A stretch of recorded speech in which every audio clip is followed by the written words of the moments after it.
இப்போ ஒரு ஆபத்தான நோய் எல்லாருமே திருப்பி பரவிட்டு இருக்கு. ஆபத்தான நோய்னா ரொம்ப ஆபத்தான நோய். அந்த நோயோட பேரு ஈகோ. ஈகோலே பல வகை ஈகோ இருக்கு. இப்ப எல்லார்கிட்டயும் இருக்க அந்த குறிப்பிட்ட அந்த ஒரு டைப் ஈகோ பத்தி இந்த வீடியோல பேச போறோம். இப்போ உதாரணத்துக்கு புதுசா ஒருத்தரை மீட் பண்றோம். மீட் பண்ணி அவங்ககிட்ட ரொம்பவே நல்லா பேசியிருப்போம். கான்வர்சேஷனுங்கிறது ரொம்ப நல்லா போயிருக்கும். சரி, அவங்க கிட்ட நாளைக்கு மீட் பண்ணலாம்னு சொல்லிட்டு கிளம்பியிருப்போம். அடுத்த நாள் நீ அவங்கள பார்த்து ஹாய் சொல்றது கை தூக்குவ. ஆனா அவங்க உன்னை பார்த்து பார்க்காத மாதிரியே போவாங்க. ஏன்டா பார்த்து பார்க்காத மாதிரியே போறாங்களே நம்மளும் நினைப்போம். ஏங்க பார்த்து பார்க்காத மாதிரியே போறீங்கன்னு அவன்கிட்ட நம்ம போய் கேட்டா ரொம்ப கேவலமா சமாளிப்பாங்க. சாரி, நான் உன்னை பார்க்கவே இல்ல.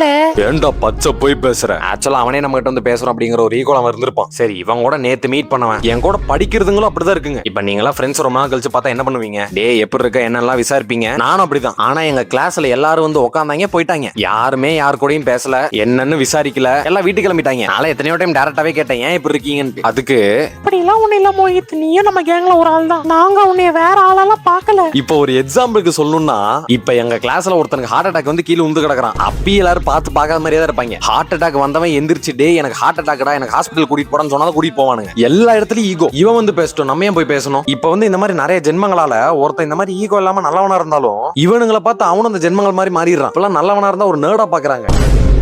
எனது அருமை தங்கங்கள் கிட்ட நான் கேட்டுக்கிறது என்னன்னா, நீயாவே இரு. ஏன்னா நானே எவ்வளவு அடிவாங்க என்னோட உண்மையான கேரக்டர்னால மாத்திக்க முடியல. இப்ப இந்த மாதிரி ஒரு சில ஜென்மங்களால உன்னோட கேரக்டரை நீ விட்டுறாத. நம்ம பைத்தியமாவே இருண்டு போறோம். இங்க ஒன்ன மாதிரி எவனோ ஒருத்தர் இருப்பா, நீ அவனோட சேர்ந்துக்கோ. ஒன்ன மாதிரி இருக்க கொஞ்சம் பேராலதான் இங்க மழையே பெய்யுது.